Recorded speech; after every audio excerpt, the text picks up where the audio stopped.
Upstate Golf Guys, here we go. Anthony Rogers, steal the show. RGB, Florida Mike on the scene. Hollywood Mikey, living the dream. Eagle, birdie, par, bogey, fly. Swing that club, watch it sky. Lombardi putter shine so clean. Golfing addicts chasing the green.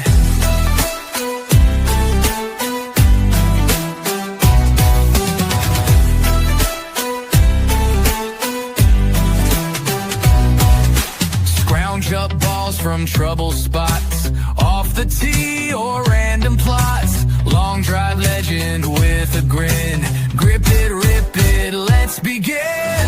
We're the crew you can't outdrive. Golf obsession keeps us alive. Buzzing by in a golf cart spree. Talking swing, sipping iced tea. Eagle, birdie, par, bogey, fly. Swing that club, watch it sky. Lombardi putter shine so clean. Golfing addicts chasing the green.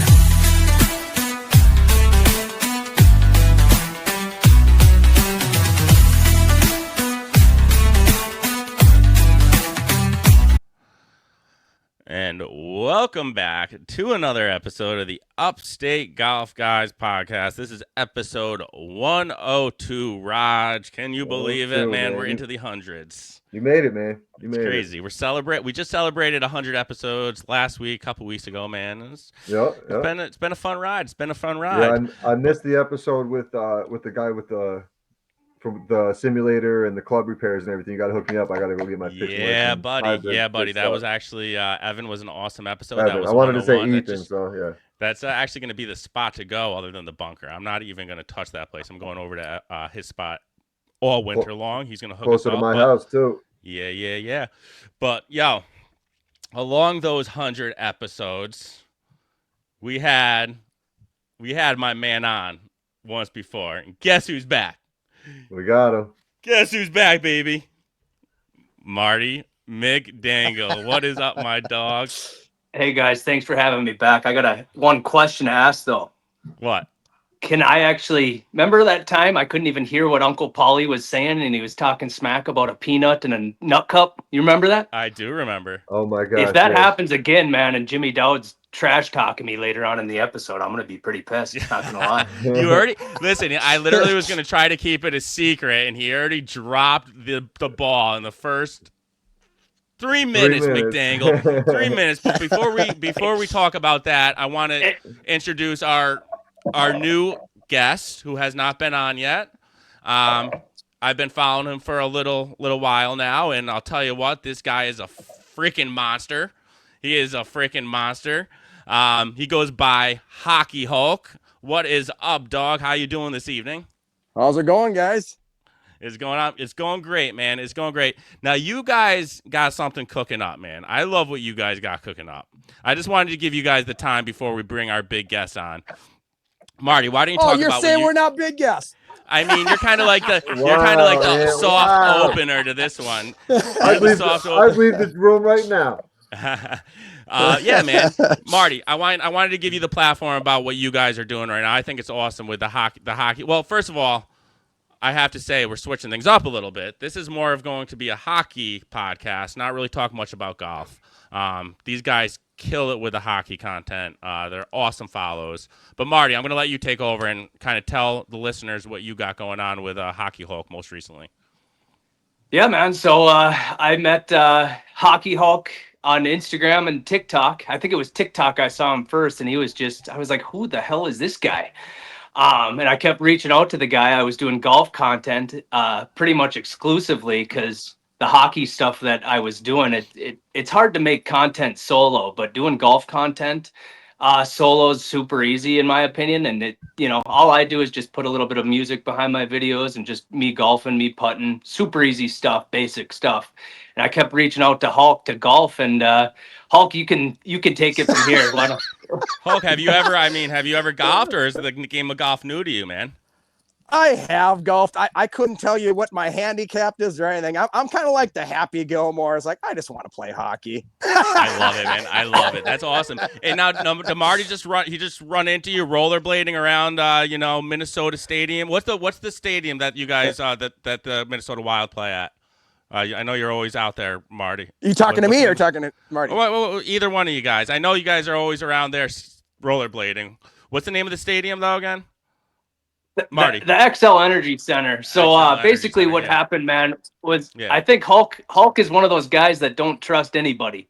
So I kept reaching out, and he's thinking to himself, I'm a conspiracy theorist. He's like, well, what the hell is this guy with the sun? Psycho? Yeah, who's this clown freaking with sunglasses and polos, man? And Twigs up. His words, not mine. I can tell you right now, Marty McDangle is one of the best dudes I know and means nothing but good things, man. Has the biggest heart out there. Trust me when I tell you, Hockey Hulk. So trust him with everything. I promise you. I know. I wish he lived closer. Yeah, I noticed that the first time I met him. I had a good vibe from him, and it's going well. Awesome. So yes. Marty, tell me about. I'm gonna bring it up on the screen first. I have a couple of videos of you guys, but tell me a little bit about this, Marty. This had me dying laughing one night, man.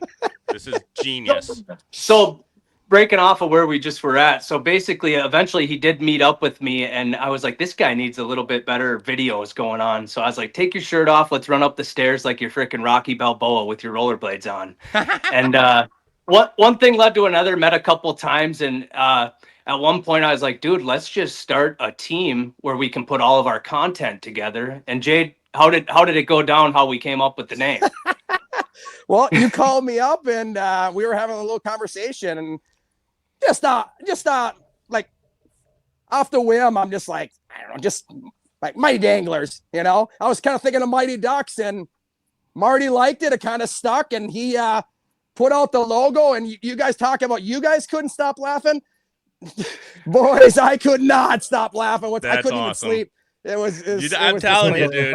I was sitting there. I messaged Marty. What was it? About 10:30 p.m. my time. I was like, dude, how am I just sitting here dying at this logo right now, cracking up, dude? The best part is with the backwards hat and the sunglasses. That's Marty to a T, right? Dude. Totally. It looks like him. It looks like him. Yeah, pull it up. Yeah, pull it up. I did, and I had her here. And the best part. I mean, come on. The best part. Minnesota, Wisconsin too. That's kind of cool, huh? God, that is border. So, yeah. I'm going to run a little video of kind of the content that you put together. I love this. I kind of put a bunch of Marty's videos together into one. So I just have to find it here. It.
Yeah. Go ahead. You know what I just watched? Is Charlie Conway picked up Fulton Reed, and these dudes are off they go right there. Let's go. I love the Mighty Ducks reference. Well, that's what I was saying, love Ant. it. That was the one, like I said earlier in the one podcast where we were talking. I said, you fucking had your mom pause the movie, and Marty's house would have been the first one you went to. You guys, now with the Hulk, you guys picked up Fulton Reed along the way. I wish we lived closer, boys. I'd be right out there with you. I love the game of hockey so much. I grew up playing it. Knuckle puck. I was never the rollerblader, though. I was always on ice. So, but Marty's pretty nasty on both, Dude, I have to say. He's nasty on both. Very much. Thanks, guys. Absolutely, man. That was a cool little video. And your content, again, is just, I don't know where you come up with these ideas. I really don't. Marty is, listen. That was a crazy putt. Hockey Hulk is great, too. He comes out with, like, Hockey Hulk is more of, like, an inspirational. He comes out with these, like, videos, like, of just where he's talking about how he feels for that day or whatever. And then he shows his fucking guns. He's like, dude, show your guns one time. Show your guns. Babu! Let's go. He just came. How many? Let me ask you this question, Hockey Hulk. This is a good one for you. I mean, how many hours a week do you spend in the gym, bro? I don't really keep track of hours so much, but I do 6 days a week. I would do 7, but I have to take that 1 day of rest because that helps you grow that recovery time. I dread it though. I absolutely dread it. You don't want to take the day off. I don't like to take a day off. No, I hate it. Yeah, man. So is that like that day you take off? Do you go? Is that the day you go out there on the blades and kind of keep busy and? Yep. I still shoot pucks and I still rollerblade or ice, whatever. At least some type of skating. So, no doubt. Hulk, what's your hockey background, man? What's your hockey background? I grew up playing in a small town, Somerset, Wisconsin. It's about 45 minutes from Minneapolis, Minnesota. So we're kind of on the border. And I played high school in Somerset. I played just a short stint of juniors in the, which when I was playing, it was called American Frontier Hockey League for the Bozeman Ice Dogs. So, and that's pretty much where it ended. I ended my own career. I took a different path, went into the acting and and modeling, and nice. It's kind of the road I went, and now I'm trying to kind of make the comeback. So you got Marty, you got a perfect partner, Marty McDangle, is like the hockey partner, man. Again, and you guys got a team building. A couple of them. You got Uncle Puck, right, Marty? Yep. So shout out Uncle Puck, man. That guy is a legend. Colorado college hockey legend. Every single time that Penn State comes to town for Minnesota, Marty gets on the guest list. It was hilarious. Last year, Penn State was playing the Gophers, and right before face-off, I went down and I shook Guy Godowski's hand, and I said, "Hey, I'm Joey's buddy, Marty." He shook my hand, and I'm just thinking, but the people behind me must have been, "Who the hell is this guy?" Right. Listen, Marty goes hard, man. I love the story about you too. When you were on the field at the football game, and you got the phone knocked out of your hand. Tell that story real quick. So last year the Gophers beat the USC Trojans, and we stormed the field, and I'm videotaping the me storming the field, and I'm with Devin Eastern, who's like a 6'6" defensive end, and all of a sudden this huge USC defensive end, had to have been a defensive end, comes and knocks my phone out of my hand, just pissed because I was yelling in his face like, I was just going nuts. And my phone's on the ground, and whenever there's thousands of people rushing the field, you can't find your phone. And some kid ended up finding my phone and turned it into the police or whatever. And I kid you not, the kid that found my phone is the guy that does the social media for the Beauty League, which amazing. No way. No, I didn't even know that story. God. Go ahead. And I don't, the Beauty League is what it is. It's a summer league with NHL guys, and me and Hulk, they said, you guys can come down and, interact with the fans and this and that. And essentially, and I'm not trying to, throw them under the bus or anything, because I get it. But they said, hey, why don't you send us your plans? And I said, well, we'd love to get on the ice for a couple shifts. Took them 3 days to email back, and they said, sorry, boys, maybe next year. We don't have the staff to give you what you need. So Hulk, you can elaborate on that, because that could be a good segue into Jimmy Dowd. Well, actually, yeah. So I get a call from Mr. Jimmy Dowd saying, what's your plans for the Beauty League? What are you guys looking at? I'm like, well, we want to go there and kind of promote the Mighty Danglers and, maybe get a few shifts. Well, he tells me his best friends run the Beauty League. Ben Hankinson and Chris McAlpine. And I'm like, no shit. Perfect. So yeah, in fact, That's he went how to. it works, man. Yeah, absolutely. Yeah. Yep. It's who the connections and the the networking and the internet. It's just a beautiful thing, man. But yeah, it's a good time to take a break. And now that we know who the big special guest is, Jim Dowd, I'll give a short introduction. He's played on, most importantly, he played on the Stanley Cup team in '95 with the New Jersey Devils. But before that, which is very cool for us as the Upstate Golf Guys podcast, he has a lot of upstate ties because he played here for the Albany River Rats, which is about 10 minutes from us. We grew up going to Albany River Rats games, and after I heard the name a few times, I'm like, he was a fucking stud here for a year. It was literally the year before he went to the Devils, and like if you look at his stats in '93, '94 with the Devils, he had a lot of goals, a lot of assists. He was literally their sharpshooter. So it's pretty cool that he has some upstate ties. He also played for the Utica Devils, which is upstate New York. And I'm sure he's going to have some pretty cool stories to tell us along the way. I think he just hopped on down there in the stage. So we'll take a short intermission. We will give our great sponsors a read, and we will be right back.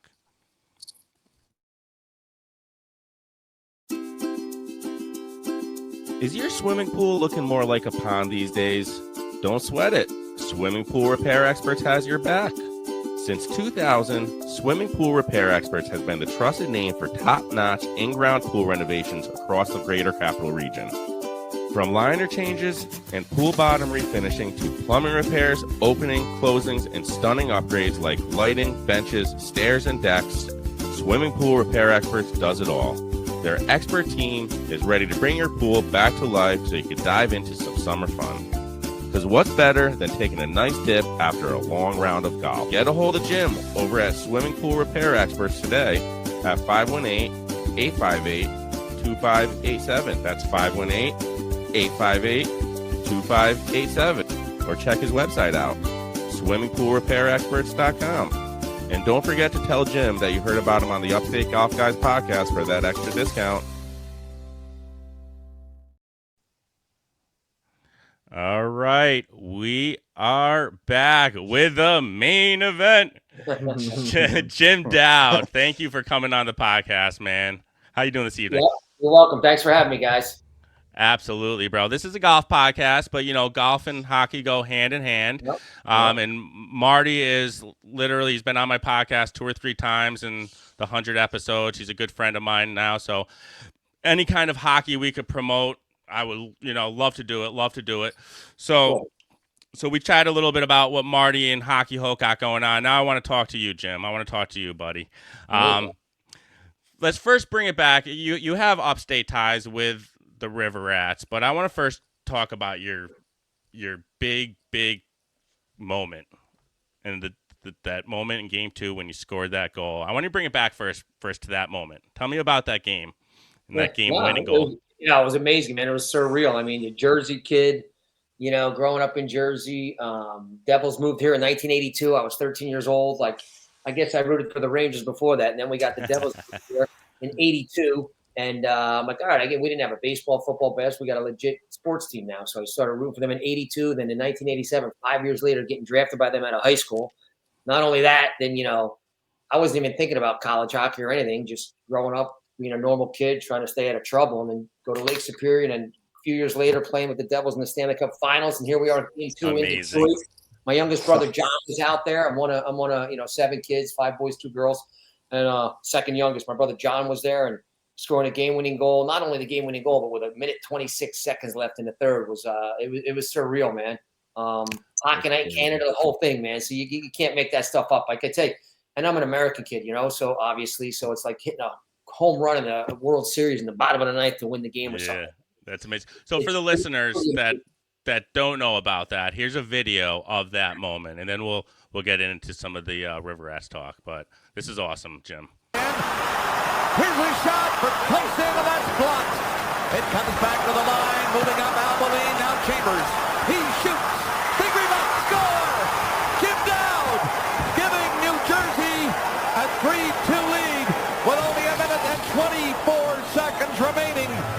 third period. Well, Paul Coffey blocked a real hard shot and has not got up. So the Red Wings were playing short-handed. 3-4 Red Wings, but 2 of them go to the point and then can't get back. They don't know Coffey's down and can't get in on the play.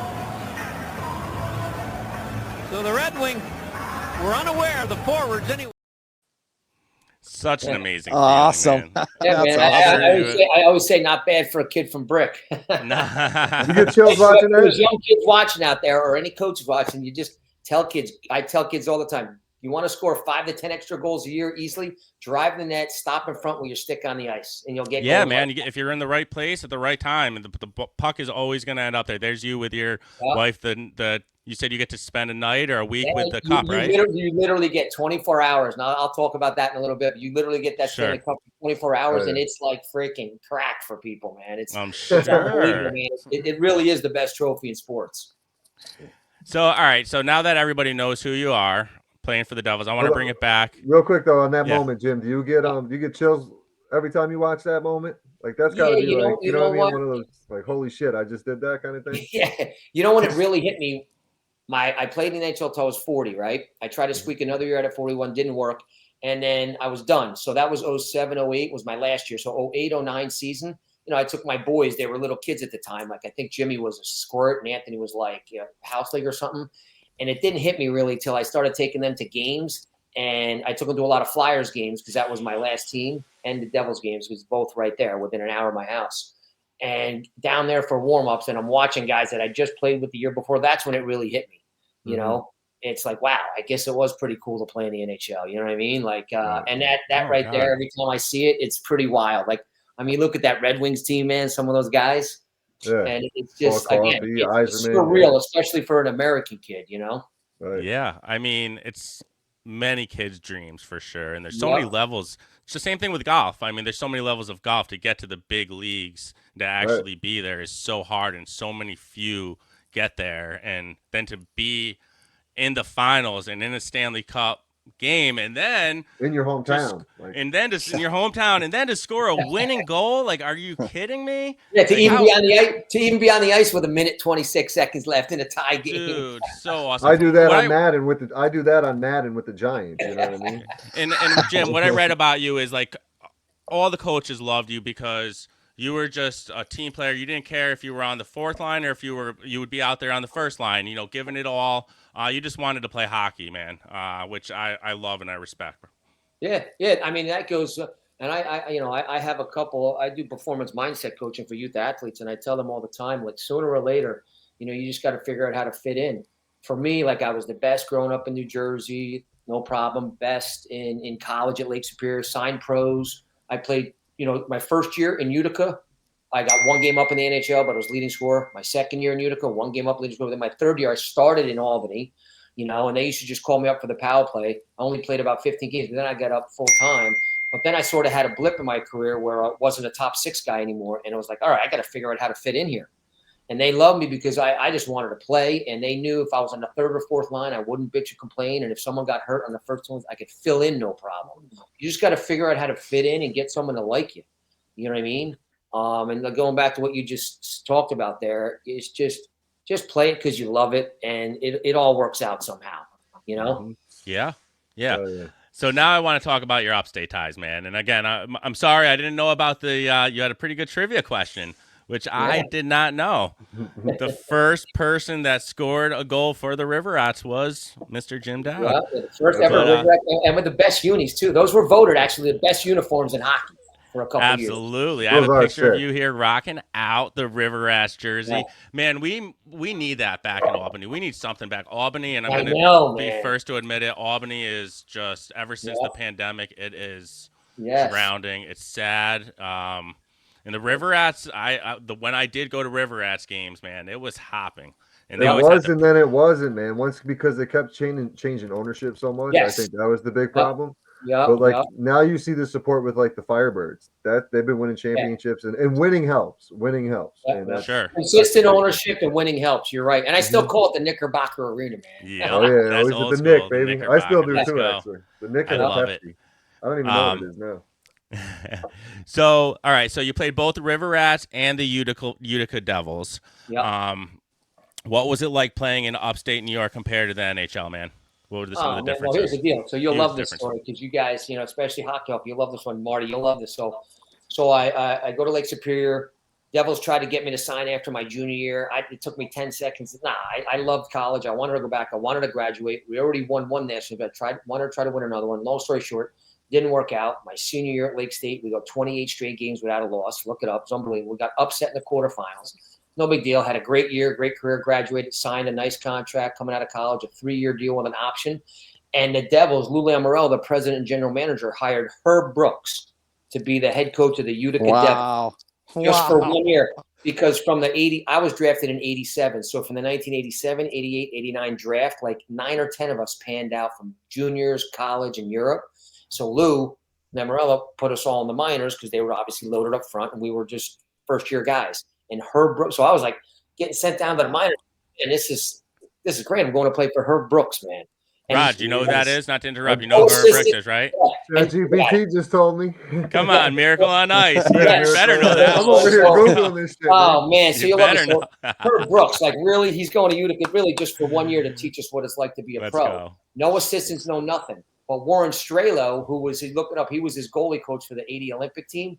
He would come down every few weeks, once a month, I think, for the goalies, But it was amazing, man, hanging out. Herb Brooks, it was just like. How cool, man. Like this. I remember being a peewee, coming home from a peewee game, and the day they beat the Russians, sitting in my living room watching the third period. You know what I mean? Everybody remembers that as a U.S. kid. And that's something that'll never be duplicated again because the way sports are now with the pros and all that. Mm-hmm. Right, but he was an amazing human being, one of the best guys I've ever met. He taught us so much. He was just like he was in Miracle, but on steroids in real life. You know what I mean? Sure. Like, The will to win. Oh, my God. He was a psycho, but in a good way. The stuff that you didn't get it right away, but then you realized, oh, man, you think it has nothing to do with hockey, but everything he did had everything to do with hockey and life. Yeah. He was awesome. Yep. You know what I mean? Those are the best coaches right there, man. Yeah. He was funny too, man. So I got a great story. You guys will love this one. Your fans will probably love it. But first time at the Utica, the Allman Brothers were coming into town. Right? Okay. So you guys love this one. So, and I'm like, I love the Allman. I never saw him live though. So Bill Heward, remember Bill Heward? He was our tough guy. You know what I mean? Look up Bill Heward. He just wrote a great book too. But he was our tough guy. So me and him, we had practice that day, and right after practice day, we're taking the ice down, getting set up. So we're like, we're going to this concert, man. But you know what? Obviously, we don't want to pay for something, right? So we got a bunch of beers, and we went into the locker room, right? We're hanging out in the locker room all afternoon. Who walks in? Herb Brooks, man. He walks in. So me, Bill Heward, and Herb Brooks drinking beers before the Allman Brothers. Yeah, that's Bill Heward. I'm telling you guys, one of the best things I've ever met. He took care of us, boy, and he just came out with a great book. You got to get your reader. You got to get it, man. He's awesome. Check it out. Good shout out there. So we're sitting there hanging out, me, Bill Heward, and Herb Brooks drinking beers and before the Allman Brothers go on. It's great. Wow. But he was such an amazing human being too. So then my second year pro, he goes up to the NHL as head coach, and I get sent back to the minors. They're still loaded. I get one game up that year, and then he only lasted 1 year. Then he went to Pittsburgh's organization. My third year pro. Now I start in Albany, rip it up. I come up in my first game that year against the Nordiques. That's when I scored my first NHL goal.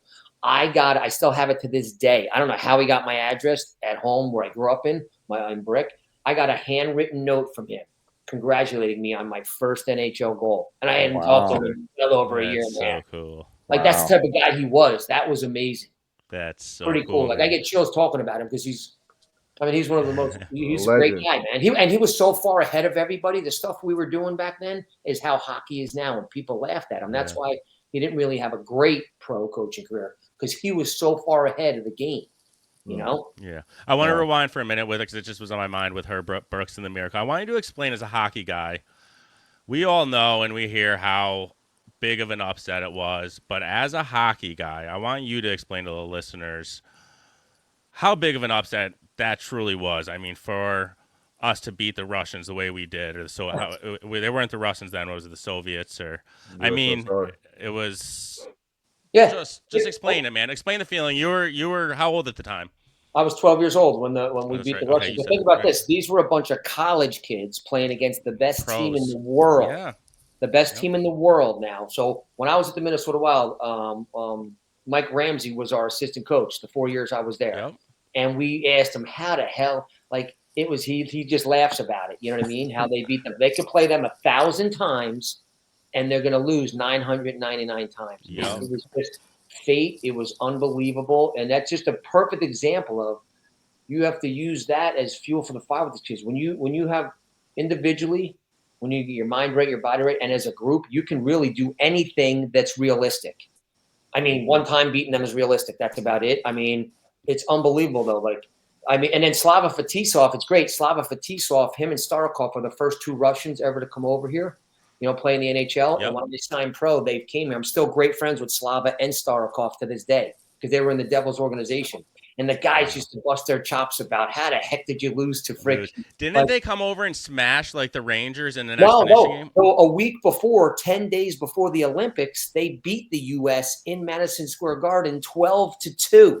Right. It's like a youth hockey league game. That's what it was. Damn. Yeah, no, they played with them. Yeah, it was. Listen, the boys came with heart that game, and But that does something too, though. When you blow a team out like that, the mindset of like they probably came in like it was going to be a walkover, everything else. When these guys are playing the Super Bowl, and a lot of people don't realize this either. Every single game in that 1980 Olympics, every game, the U.S. was behind. They came from behind in every game. Do you think we'll ever? Do you think? I know the talk has been there. I mean, I would love to see it, but do you think that we'll ever see an Olympics up in Lake Placid again?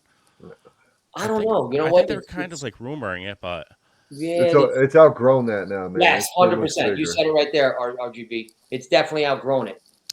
People would love to see it. It's beautiful up there, but I mean, they can't. I mean, they can't handle it. I don't think. First of all, there's only one way in, one way out. Yeah, it's just you'd have to totally. Yeah, it's just different now. I agree.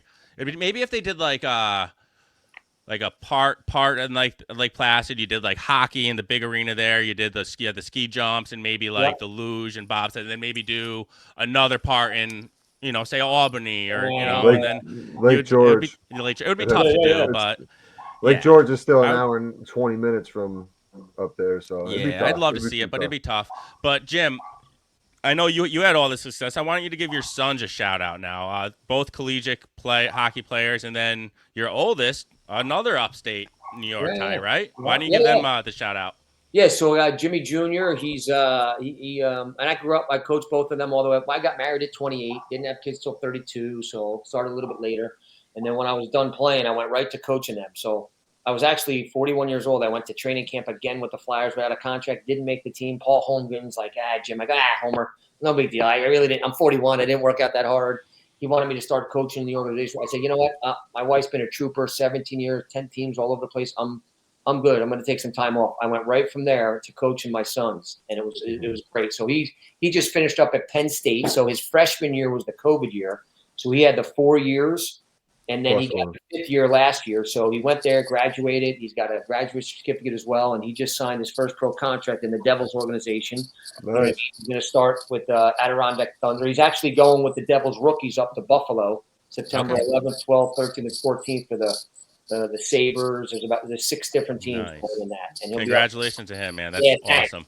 Hey, what are your thoughts? Now, I saw this come across my feed with the Pence just happened to come across my mind with the Penn State and the kid getting paid $700,000. I mean, he's a stud, but he's going to be playing at Penn State this fall. What's his name again? McKenna, Gavin McKenna. He just I think he just showed up into Penn State yesterday or the day before. Yeah. So Jimmy's out there training right now for 2 weeks with the guys, working out and training and skating, and then he's going to be home for a week, and then he heads up to Buffalo. And then my youngest son, both my boys are defensemen. So my youngest son, Anthony, He's at ASU. He's going into his junior year at ASU. Loves every second of it. Their Mullet Arena. It's amazing. That's awesome. I mean, he loves it, and he's like the skateboarder, surfer type kid, like laid back. So it's perfect for him. Loving the West Coast. Yeah. Yeah. He loves it. I literally just booked all the home hotel rooms for his season.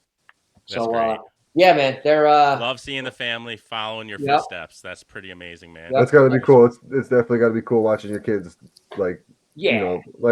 I played basketball growing up. I see my kids playing basketball now, and it's slowly Yep. like becoming something she's enjoyed and doing. So it's like gotta Yeah. be cool to see, especially at Yep. that Not level. only that, like I coached them all the way up from mites, all the way through midgets. So it's I wouldn't have traded the last 15 years for anything. You know what I mean? Like I could be coaching in the NHL somewhere. You know what I mean? But man, I would have missed all that. You know, I wouldn't have traded. Hockey is dedication, a lot of hours. I mean, even when I grew up, my dad was taking me to the rink 5 a.m. Yep. You know, getting there, freeze. A lot of the rinks we played at didn't even have any sort of heat at all. I mean, it was freezing cold. Yep. And the parents, listen, the parents are troopers. They're in the stand with the blankets on, you know, hanging out, rooting the kids on. There's dedication to it for sure with hockey moms 100%. and dads. The hockey moms and dads are different. They are. Definitely. So the Adirondack team, they play up at Glens Falls? Yeah, Civic Center. Okay. Yeah. Yep, that place it's great. They pack it into. That's one of the best places to play in that league, man. They pack it in.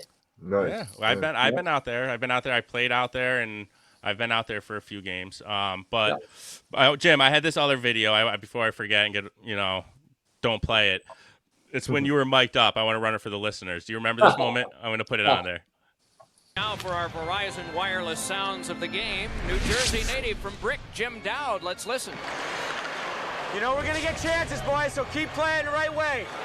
Get back hard, Travis, skate. Move and go, move and go. Let's relax here, boys. Number 12 is a coach. Well, guess who we learned from? Jacques Lemaire. Jacques Lemaire in New Jersey, Jacques Lemaire in Minnesota. And when you talk to Jacques Lemaire, he'll tell you Jimmy Dowd, one of the smartest players he ever had around his group. Get more exclusive NHL. There you go. Is that how you now? Did you act like that because you were mic'd up, or is that how you are all the time, man? Nah, I was like that all the time. You know what I mean? Sure I was one of those guys that walked in. I said hi to everybody. I'm just, you know what I mean? I never understood. There's guys, they go the whole year. They come in the locker room. They don't say hi to everybody, man. They just, it is what it is. Not judging anybody, but just say hi to everybody. Fire guys up. My whole thing is like, just. And again, just what are you doing to help the team win? Just fire guys up, man. Positivity. No negativity, man. That's my thing. You know what I mean? You have an issue or a problem, address it, assess it, learn from, move on, but no negativity. So did you play with, I mentioned this when we were chatting, did you play with any of the RPI hockey guys throughout like the minor leagues? I actually played with one of their best players ever, Joe Juneau. I played with him in Montreal. Joey Juneau, of course. That's what it made me become a Bruins fan. Yeah. It's when him and Adam Oates, Adam Oates was an RPI guy. But how about a little later than that? Did you who did I met? Eric Healy was the big guy that I followed. So he played for the St. John's Flames. I think it was the year after you were there. He was after me. Yep, I remember that just name. Missed a year. Yep, and Adam Oates. I'm great friends with Adam Oates. He's awesome. That's awesome. He's a great guy, man. He's doing some great things right now. He's one of the best in the world. He's probably he probably is the best at what he does. His skill stuff that he does. But he's great. But yeah, there's some cool. And then RPI just got the new coach, Eric Lang. I'm very tight with him. He was the AIC coach. I'm telling you, he's going to turn that program around. RPI, they've been having a tough decade, man. It's just they should be a lot better than they are with the success they had in the 80s and 90s. Yeah. Weren't they in the Final Four not too long ago? Maybe one or two. No, it was Union was always the dominating team. Here. Union. Yep. Union was always way better. I'm telling you, mark my words, he'll get them going again. I hope so. I used to go. Listen, I was so diehard with RPI. I used to go to Lake Placid to see them with the ECAC finals, and they were so good back in the late 90s. Fun hockey to watch. I mean, ECAC is great hockey. Yeah. And they got that huge rink too, man. They got the Olympic-sized sheet, man. So it was perfect for Joey Juneau and Adam Oates. Yeah, absolutely, man. So, Jim, what do you got going on now with the kids, man? So I didn't talk a little bit about that. Well, so I've had a nutrition company for 11 years, since 2014. That's for everybody, but I work with tons of athletes on that. We have something for everybody. Yep. You know what I mean? Again, we launched that in 2014, and I do performance mindset coaching for youth athletes. That's jimdowd.com. You know what I mean? That's my performance mindset site, jimdowd.com. Check that out. And I love it. I'm doing that for years. I got certified. I'm a certified axiology practitioner, which is a study of values. Mm-hmm. So I do those two things. And then obviously, go travel around, watch my boys, and both businesses I could do from anywhere. And I still do a bunch. I don't do hardly anything in the winter anymore, but the spring and summer, I do like small group trainings, like 3 days a week. People love it. I love it. It gets me on the ice. I love doing it. Yep. You know what I mean? Plus I meet new people, and it's great, man. It's always like 2 hours at least. I always have goalies. I don't do anything without goalies, man. You hockey guys, like I don't understand guys going on the ice without goalies. The first 2 kids I call are the goalies. Once I get goalies, then I get the rest of my crew. But I've been doing that for years now. People love it, you know. Still, I'm living down here in Point Pleasant Beach, hour south of Manhattan. You know, right next to my hometown and the home rink that I grew up in. That's where I do my training at, the Ice Palace. You know, again, I just hit my 29-year anniversary this past Sunday, August 17th. Congratulations. Yeah, that's awesome. And just beautiful family you got, brother. Yeah, I was scrolling your page, and I see you really have a passion for what you do. Yeah. It's awesome, man. It's And, awesome. that's But two Marty, I things want to Marty, you've been quiet, man. I want to listen. I want any questions for Jim, or you guys? What do you guys got to say? I just got to say, after talking about Herb Brooks, Yeah. the legs feed the wolf, gentlemen. Yes. Oh, he used to say that, man. Let's see the wolf, right? And he used to say, but in monkey, you know what, a football. You know what I mean? You're right. Cool. Yeah. What was the, if you can think of it off the top of your head, what was the goofiest thing he ever said to you guys when you were playing for him? Man. He'd just pick a guy if you're having a bad game or something. Hey, Dowd, you look like a monkey, you know, like a football. You know what I mean? What are you doing? He was good though, man. His practices were awesome, all up tempo skating. You know what I mean? And he was so far ahead because back then it was still sort of like slap shot when I came in. Like there was guys in the NHL, a couple guys, no helmets still. Guys would smoke in between periods. And they would wheel a cart of beer in right after the games. But then about 4 or 5 years into my career, hardly anybody smoked in between periods. The beers, if you wanted them, you had to sneak them with the trainers, you know, and it just evolved, you know what I mean? So it was, but he was, again, man, a lot of stuff that I use in my performance mindset coaching program, I got from Herb Brooks, man. He was all about being prepared, and that's what gives you confidence. It's prepared every day. It doesn't mean you're going to succeed, but you're going to succeed way more than most people. And subconsciously, if you know you're doing the right things day in and day out, you're still going to have a bad day, but you can get past it quicker. And then subconsciously, if you know you're not doing the right things, you're cutting corners, you're cheating here or there, you know, he was just awesome. You know what I mean? And he genuinely cared about everybody, you know? Yeah, those are the coaches, man. Those are the coaches you want to play for. Yeah. Those are the coaches you want to play for. Raj, have you seen the movie? Have you seen? You might not have even seen The Miracle, because Roger's not really a movie watcher either. The Miracle on Ice. Jim, I'm a sports guy, man. I know a little bit about everything, but I'm usually out there playing something. I can't sit down and watch it. I gotta go play it. So basketball, baseball, football. Nice. I stayed active until like 40, pretty much. Now just golf. Yeah, now we are so addicted to golf. And that leads me to my next question, Jim. Do you get out there? And I mean, golf and hockey do kind of go hand in hand.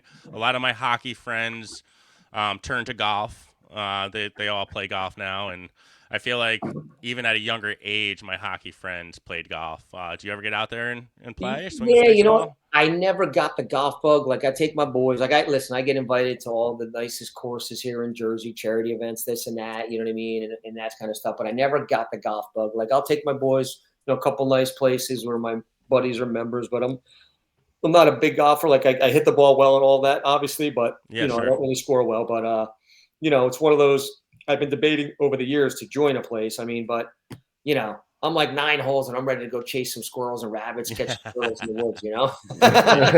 Maybe we need to put a goalie in front of that that hole that you're trying to get the ball into, and it'll. But it's insane though. Like it really is an insane sport, man. Because there's always those 1 or 2 shots that keeps you coming back, no matter how bad you play.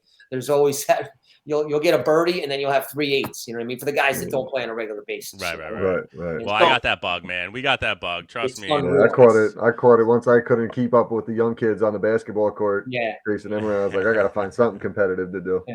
And it's funny. It's like as soon as you hit the ball, if it doesn't go straight where you want it, you automatically like, I know what I did wrong. Like, you know what I mean? Yeah. You think you do. Yep. But it's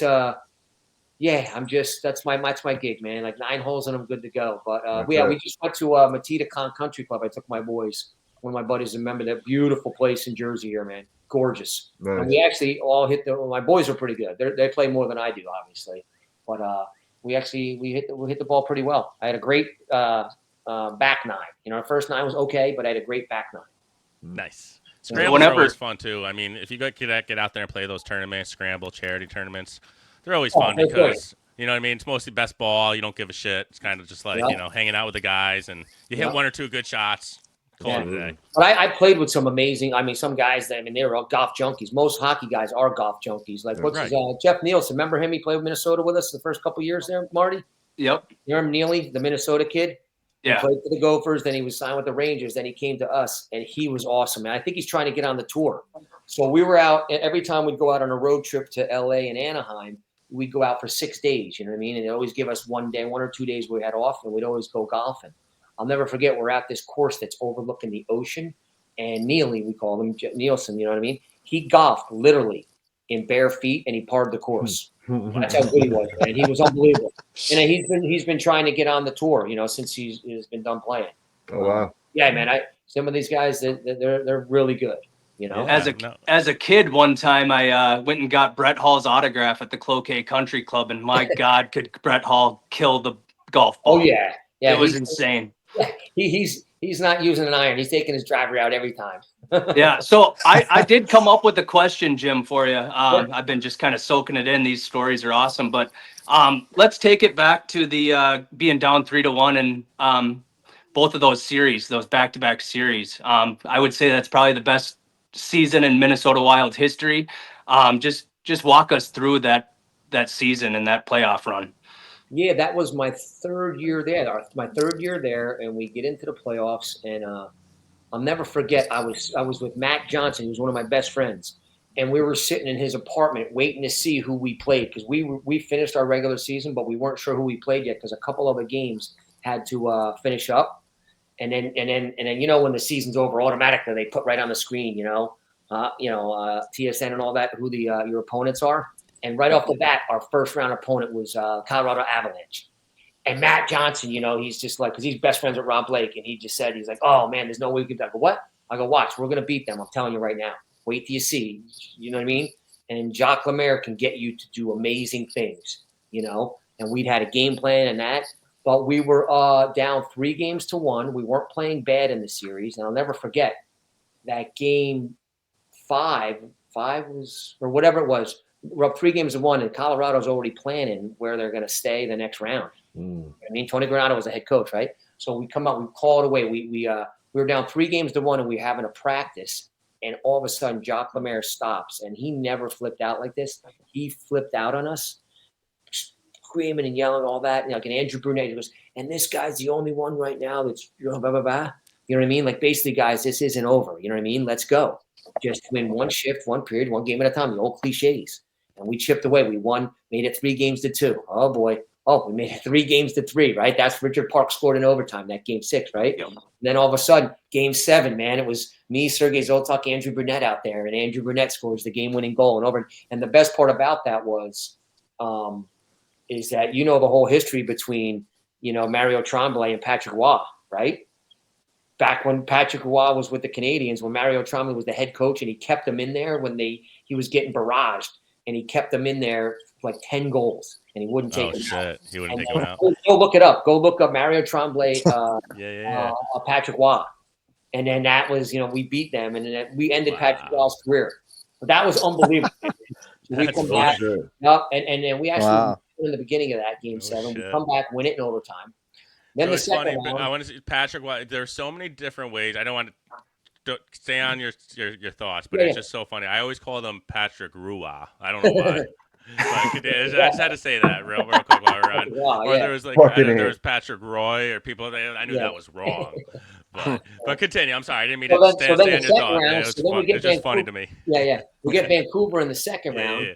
Same thing. We go and play them. We're up 3-1. Or no, we're down 3-1. And Todd Bertuzzi, man, he does the old "get your golf clubs out, boys." Like that's if you post something in the locker room from someone said stupid in the media, it always comes back to bite you. Yep. And we're down 3-1, and he's like, "Hey guys, golfing's gonna be fun, whatever." And chip away 3-1, 3-1, 3-2.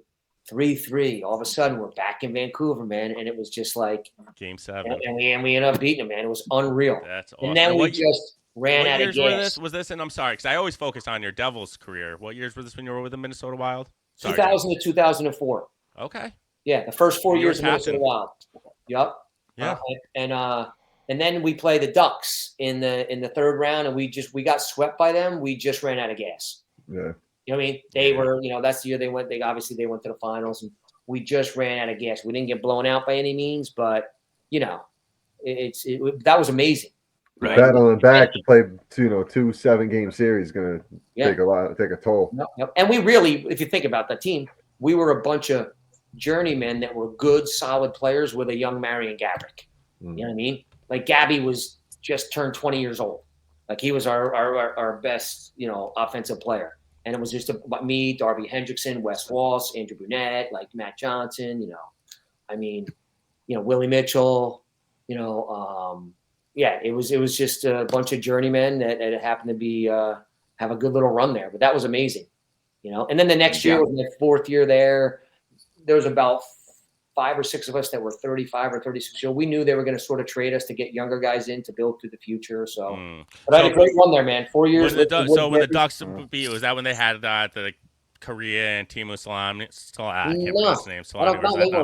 No, they weren't on the team. They weren't on the team then. That was Korea wasn't there. Yeah, right. That was the year Javier won the Conn Smythe, right? Okay, all right. Yeah. I'm thinking of the wrong Ducks era. All right, I got you. Yeah. All right. No doubt. But I got a great story about the Minnesota Wild though. So they lost the team. They went to Dallas, whatever. Then they finally get a team back, and I will never forget. Like the first preseason game ever for the Minnesota Wild, we come out in warm-ups to a standing ovation. Oh shit! Sold out stadium for warm-ups, and everybody in the lower bowl was standing up. Every person, it was incredible. We were like, "Holy cow! This is like the Stanley Cup playoff game." Yeah. And it was the first preseason game ever. It was awesome. Well, that's Minnesota's got definitely is like a hockey town out there. I know that just from seeing it, out in media. And go ahead, Raj. That kind of correlates to a question I had for you earlier. What was the feeling you had the first time you stepped on the ice in your first NHL game after you made it? You know what I mean? What's that feeling like? Oh man, speaking of a great RPI story, so we're playing the Boston Bruins. So I get called up. Me and Jeff Christian get called up. Jeff had already played a couple games the year before, but we get called up. They fly us up in the plane into Jersey, playing against the Bruins, right? And I'm like, oh man, this is pretty wild, man. It's like the NHL. Like it's as the AHL is right next to the NHL, but it's like so far away. You know what I mean? Because it's you know what I mean. And some people spend a whole career in the AHL. And it's amazing. It's like you're like a little kid in a candy store. You're like, holy cow, this is the NHL, man. Like I'm playing the Boston Bruins in original 16. And I remember my first face-off was a neutral zone face-off. And it was against Adam Oates. And to this day, I know. I swear he let me win it. You know what I mean? Like, that's my first game. It was awesome. I got the one game off and then, and that game actually we won that game, and it clinched a playoff spot for the Devils. And then we both got sent back down the next day because guys were coming back. But was there a lot of that? Is there a lot of that in the NHL moving up and down? Kind of, baseball does it too. It's between injuries and I mean, you got to be prepared, right? Yeah, and then it's a business, and they, if a guy's on the last year of his contract, listen, especially for the guys that they draft, they are not going to get rid of them without them seeing something that they could do. You know what I mean? Mm-hmm. Very few guys, if you sign a guy and they're in your system, they're going to get a couple NHL games just to see, you know what I mean, whether they're going to get rid of him or not, or let him go or trade him. You know what I mean? But and then guys get hurt or coaches pissed and they got to put a fuel under, and guys are ripping it up in the minors that deserve to get called up, even if it's for 1 or 2 games, just to shake things up. But then again, there's a whole business side to it too. Sure, absolutely, man. How was it taking that when you knew like you were either going down or going back up? Preparation to move, was it tough on you? You know what? I was just telling the story the other day. Like I went in there in my first training camp. I got sent down. Okay, no big deal. I go down. I was leading scorer with the Utica Devils, 1 game up. Then my second year I come to training. I had another great training camp, and I thought I was ready for the NHL. I got sent down. Got 1 game up that year. But then my third year, when you know in your heart, you could do something, and that you're there, and like it's my time. My third year, I knew it was, and I had a great training camp. You know what I mean? Here's another thing, a great story for these kids that are listening. If there's kids listening, don't ever give up. You never know. 1 game could change your whole life, right? And 1 person can change your whole life, especially. You never know who's watching for the first time. Yep, and you just need 1 person like you. So I'm in training camp my third year, right? And I had 3 years in an option, so this was my 3rd year, and there's still 8 lines left at training camp. And back then, training camp was a month long. You played like 10 exhibition games, 10 or 12 exhibition games. Think about that. Yeah. Now they play like 4 exhibition games, 2 weeks training, they go right into the season. It was like the 6th game. I still hadn't played an exhibition game. I'm like, all right, I'm still here though, right? And then you know how they put the lines up on the board, and you tell kids don't read into it. You know what I mean? But like the lines are up, and I'm on like the 8th line, right? I'm like, all right, I'm not reading into it. I'm still here. So it was me, Brian Sullivan, and Ben Hankinson, right? Minnesota kid. We were playing. They put us in the lineup in Madison Square Garden. It was like the 7th exhibition game, right? And we were ticketed to get sent down right after that game.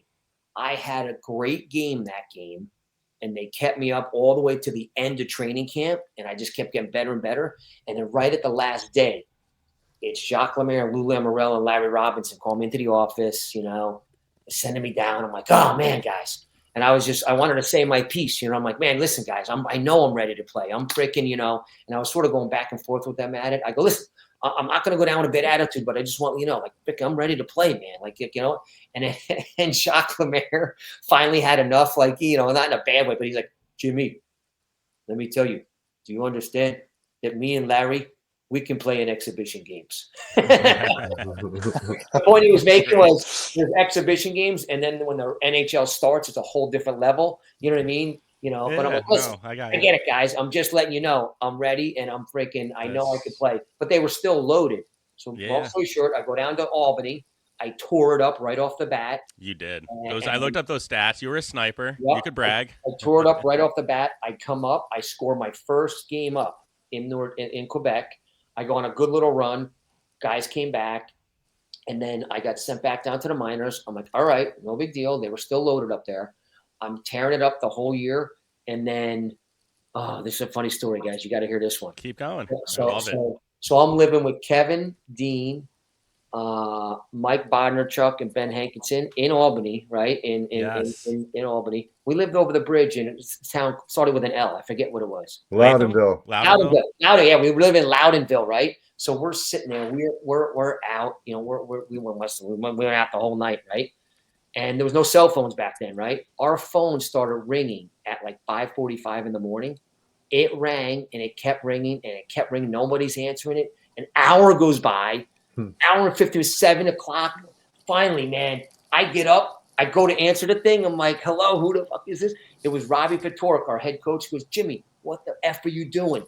Get your ass up. You're getting called up. Oh, shit. What bar were you at the night before? Washington or whatever. Washington Tavern or WT's. So I get up. I get my stuff. I fly into Pittsburgh.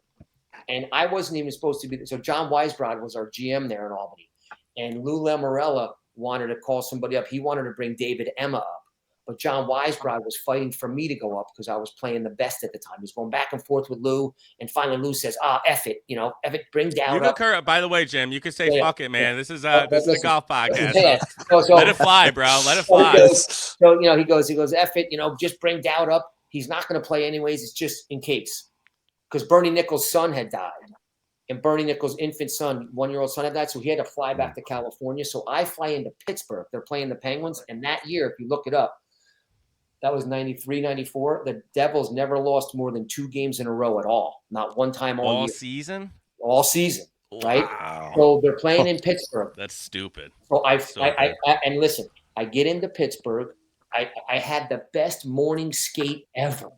When you just have, and I had everything was sitting around, best morning skate ever. I didn't play. They lost that night. And then the next night they were playing Pittsburgh back to back. Lemaire was so pissed off, he kept me up and put me in the lineup the next night, and I was supposed to go back to the minors. I had a goal and 3 assists, and the rest is history.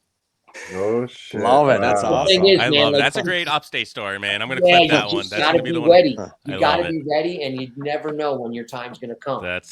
But man, that phone was ringing for like an hour and a half. Man. That's so funny. And those house phones, man, those ring loud. Bro, they're so loud.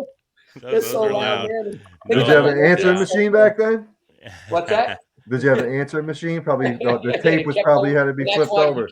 He kept calling back and kept calling back. Yeah. You know That's awesome, man. That's a great story. Yeah. And if you know Robbie Fedoruk, that's the type of guy he was, man. Like calling me for an hour freaking straight because you're getting called up to the NHL. That's how important it was. It's time. Well, it's time. And he knew how important it was to you. Yeah. As soon as you heard that news, man, you were ready. You were psyched. Yeah, as soon as I heard that news, I'm not hungover at all. I'm ready to go.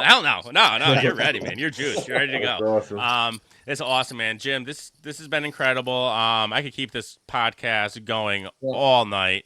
I have a few questions just to rip out to you. Just we'll do some quick questions. This is like one that I thought of. You played with some like amazing hockey players, Brodeur, Niedermeyer, Scott Stevens. Who really was, would you say, the best in what position they played hockey player in your eyes that you played with? So Marty goalie, Scott Stevens, and Rob Blake defenseman. Okay.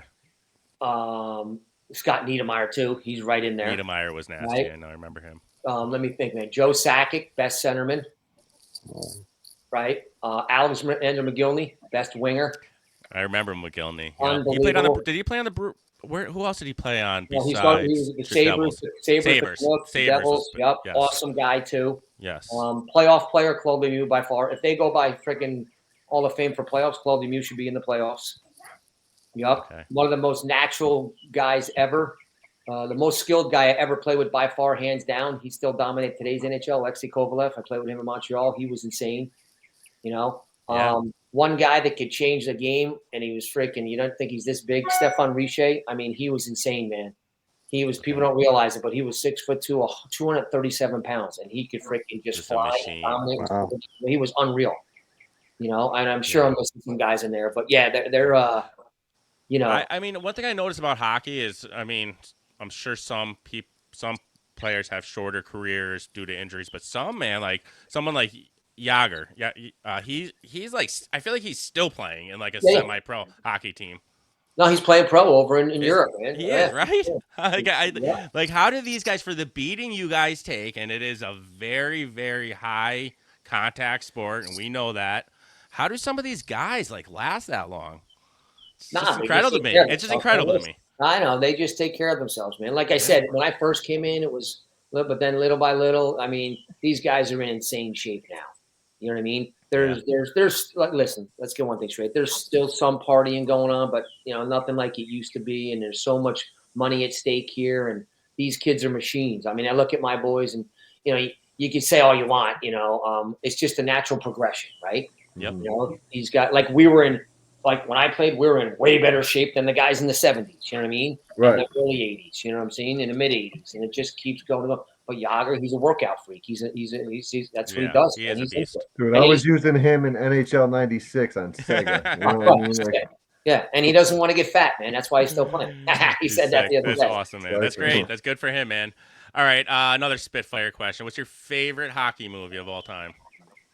Favorite hockey movie of all time? I mean, Slapshot's the best movie of all time. I love Slapshot. You know what I mean? The Hounds of Notre Dame is a really good one, though. I watched that when I was younger. I just came across that. The Hounds of Notre Dame. If you never watched I never saw it. I've never seen it. Okay. I'll put it on my guys in Saskatchewan. Yep. All right. But yeah, I mean, I remember watching Youngblood at the movie theater in 1987, my senior year. That was a pretty good one. That's awesome. But Slapshot is by far the best hockey movie. Would you say Miracle on Ice is pretty accurate? How they made that movie with Herb Brooks? And that was Herb Brooks. You know what I mean? Yeah. But it's, I mean, Slapshot's the best hockey movie ever made. Absolutely. Miracle. The Hanson brothers, baby. Yeah, that's how he was. Herb and everything. And do you guys know that Herb Brooks had nothing to do with USA Hockey for 20 years after the 1980 Olympics? Was it because he didn't want to, or because there was a big friction because when they picked him to coach the team, he had it out with them. He said, "F you guys, it's my team. I'm picking the team. I'm picking this team." Yeah, you know what I mean. And then he had some sort, and then they finally brought him back 20 years later. Wow.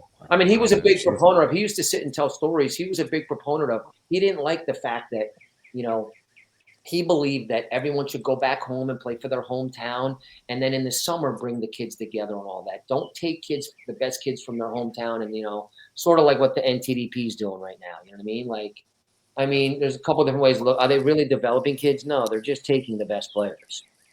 You're not developing anybody. You're just taking the best 20 players. You know what I mean? You know, I mean, there's an argument there for that. Are you really developing? You know what I mean? And that word develop, it's like, come on. Yeah. Like, No, you know, I mean, so you're telling me, here's another thing that don't get me started on developing, right? So, for example, I'll take the University of Michigan, right? Yeah. Oh, it's a great play. If you want to play pro hockey, go to the University of Michigan. Well, what happened to all the hundreds of kids that never made the NHL out of Michigan? Did the coaches do a shitty job developing them? Come on. No. Doesn't matter where you go. Chris Kunitz went to frickin' Ferris State. You know what I mean? It's the Like, you know, it's so hard to get there. I hear you, man. Yeah, No doubt, man. Jim. All right, so Jim, one more time, I want you to tell all my listeners where they could find you, your socials, your websites, all that fun stuff. Yeah, so Instagram at Jim Dowd Hockey. And then, like I said, my website for my performance mindset coaching is jimdowd.com, just straight up jimdowd.com.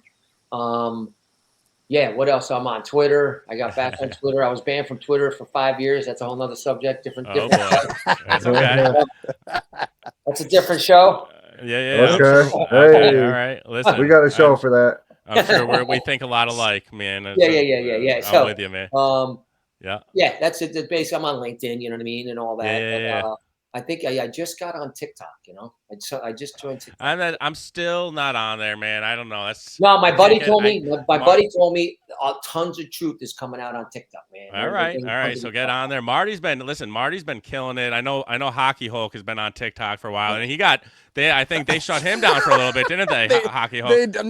I'm done. I'm banned. Yeah. They shut you right down. Wow. They're still shutting people down. Completely shut me down TikTok because of your conspiracy truth and facts. So did you try to get back on? No. Hey, if they're gonna play that bullshit, nah. No, but try to get back on. Man. It's too funny. It's tough with all that. Like, there's a lot of shadow banning that goes on and all that stuff too. It's tough with all the socials, man. Really getting followings, but Jim, it's been awesome. I'd love to have you back, man. Anytime, you're welcome on the podcast just to talk. And I'd love to link up and go check out a game up in Civic Center, man. Yeah, definitely, man. Close. Yeah. Hit me up. I'll send me your. I'll send my cell in your. Yeah, that'd be cool, man. And we'll connect, man. But yeah, that'd be great. We're a little closer to each other than Marty is. So he might get because he's all the way across the country. You and I are only a couple hours apart. FaceTime you and put you in the seat next to us. Yeah. Marty, so your hometown right now is what?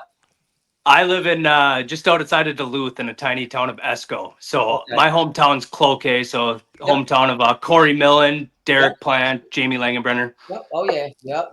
I played. You can find him. Listen, rollerblading in any town in Minnesota. This dude is out there killing it. I told those guys more knee bend, man. You need more knee bend. I love it. Dude, they're doing big things in the with the hockey world and social media. I love what they're doing. They're real fun follows. Remake Hockey the Mighty Ducks skate through the mall. Yeah, remake that. You should. We're trying to go through the state fair. We are. That was my idea. I told Marty that. I said my high school hockey coach Joe Cranston's got a booth there, Scottish Eggs. So I was like, we should stop in and see him on the rollerblades. Isn't the Mall of America in Minnesota? Is that the same mall? Yep, Bloomington. Go listen. I think. Yeah. So Marty Hockey, where can you find you guys? Because we're connected on Instagram. Tell the new kids out there, man. You guys got some good stuff going on. Just keep it good and wholesome. I love it. Yeah, Marty, where can we find you, bro? Marty McDangle everywhere, Snapchat, Twitter, or not Twitter, TikTok, and Instagram. We're pushing the Mighty Danglers page though hard right now, and Jersey Jim's the captain. How do you like those? How do you like those logos? No, the logos are great, man. Your logos are great. And Hockey Hulk, where are you at? What do you got? I'm hockey_Hulk, and no, I did not give myself that name. Listen, this guy's that'll be another story. Show those guns one more time, Hockey Hulk, for the listeners that are watching. Baboon! Listen, there's no shoulder pads that'll fit on those shoulders and those arms, man. You're gonna need I don't know, man. You're a beast. You're a beast. Love it, man. And RGB, what's your hometown? Are you in?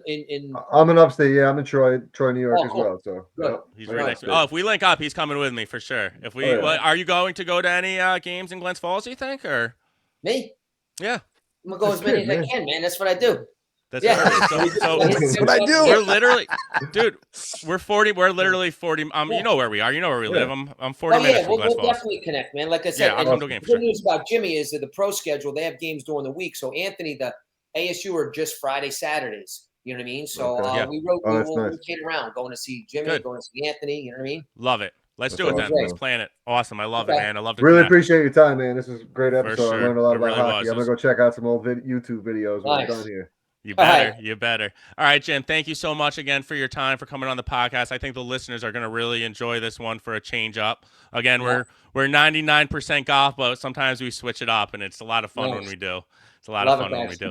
Awesome. Marty, again, thank you for the link, man. I wouldn't have had Jim on without you, Marty, so really appreciate you, Marty. It's awesome. And it's hockey, a team. We're a team. Hockey We're Hulk a as team. well. Absolutely. No, it was Marty reached out to me. Hey, you should get Jim Dowd on, and I was like, Jim Dowd. Absolutely. Then I was like, let's do it, man. Let's rock and roll. This was fun, man. Glad we did it. Yeah. Absolutely, Hockey Hulk and McDangle. I wish you guys both the best of luck with the mighty Danglers, and keep rocking and rolling, man. Yes, sir. Appreciate it, guys. Thanks for having me, guys. Appreciate it. Thank you, guys. Thanks again, guys. Thanks, Jim. Absolutely. Yeah, thanks, Jim. All right. I'm gonna pause it. Eagle, birdie, bar, bogey, fly. Swing that club, watch it sky. Lombardi putter shine so clean. Golfing addicts chasing the green. Upstate Golf Guys, that's the vibe. Golf and laughs keep us alive. Tune in now, don't you see? Podcast legends, it's Anthony and me.